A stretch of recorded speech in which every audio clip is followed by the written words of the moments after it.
C'est toujours un immense plaisir pour mes collaborateurs et moi de vous retrouver autour de la table pour échanger sur notre établissement Aéroport de Oualy.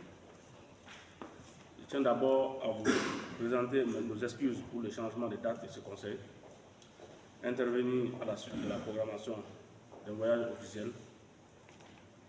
Nous vous sommes reconnaissants pour votre compréhension et votre acceptation au premier coup de fil de la nouvelle date proposée.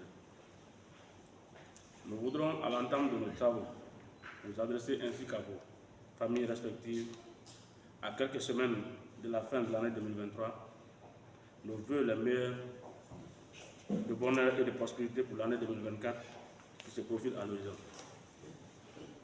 Puisse cette nouvelle année être celle de la santé, de la réussite et de l'accomplissement de nos désirs les plus ardents. Aussi, formulons les vœux pour notre pays, le Mali, un et indivisible, que 2024 soit une année d'apaisement, de quiétude et de sécurisation.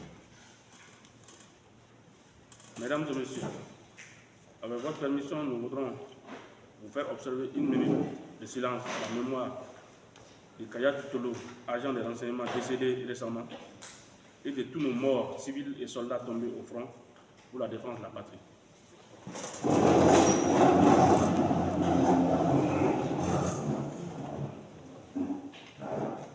Je vous remercie.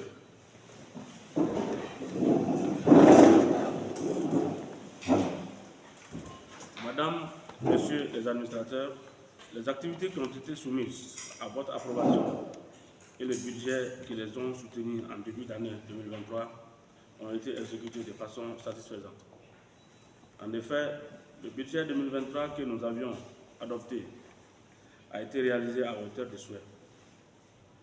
Faudrait-il rappeler qu'il avait été élaboré essentiellement sur la base des perspectives de croissance de l'économie nationale pour 2023, qui devrait s'établir autour de 5,4% en temps de loi des finances du Mali 2023, et la relance de l'ordre de 5% du trafic mondial annoncé par l'OACI, l'Organisation de l'aviation civile internationale.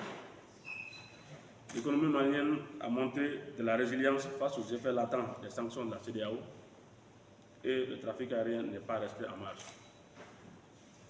C'est ainsi que nous avons noté au 30 septembre 2023 une augmentation substantielle des mouvements d'avions de l'ordre de 7,95% et des passagers qui est de 16,98%.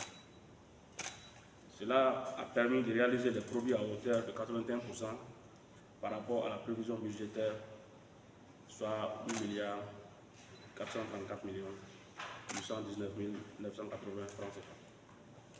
Sur le plan de l'exploitation, le recrutement du personnel intérimaire basculé en juin à l'issue du réaménagement budgétaire adopté en cours d'exercice nous a permis de maintenir une qualité de service acceptable aux exploitants et aux usagers. En ce qui concerne la formation, le programme a été exécuté à 97%. 2 immersions sur l'aéroport de Lomé ont concerné une trentaine d'agents de toutes les spécialités et de toutes les catégories.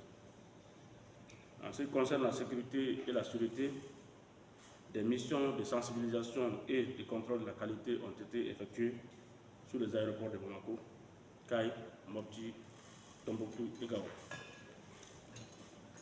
L'aéroport international président Modibo Keïta Sénou a été certifié à nouveau conformément aux normes de l'OACI pour 3 ans au terme d'une mission d'inspection de l'ANA, l'Agence nationale de l'aviation civile, qui a touché tous les aspects de la sécurité de l'aérodrome. Le certificat de conformité environnementale a été aussi obtenu le 2 mai 2023. En ce qui concerne la construction du salon VIP de l'aéroport de Nioro exécuté à hauteur de 70% pour un délai consommé de 49%, la construction du siège de ADM exécuté à hauteur de 4,37% pour un délai consommé de 37%. L'aménagement d'une passerelle reliant la passerelle numéro 4 du terminal 2 à l'arrivée B du terminal 1 exécuté à hauteur de 10% pour un délai consommé de 30%. Installation de lampadaires solaires sur les voies d'accès exécutées à 100%.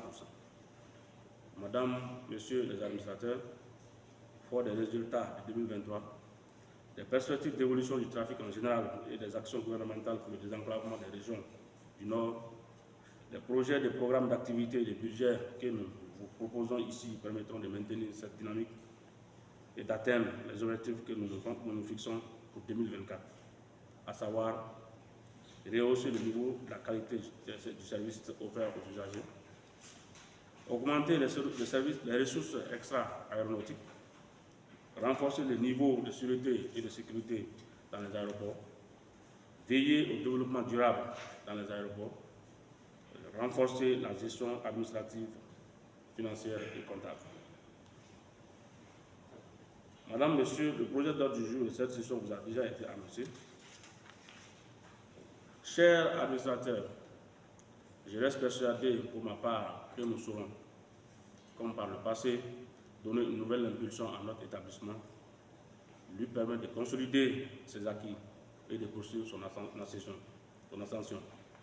Sur ce, je déclare ouverte la 68e session ordinaire du Conseil d'administration des aéroports du Mali. Je vous remercie pour votre attention et propose une suspension des séances pour permettre à nos amis de la presse de se retirer.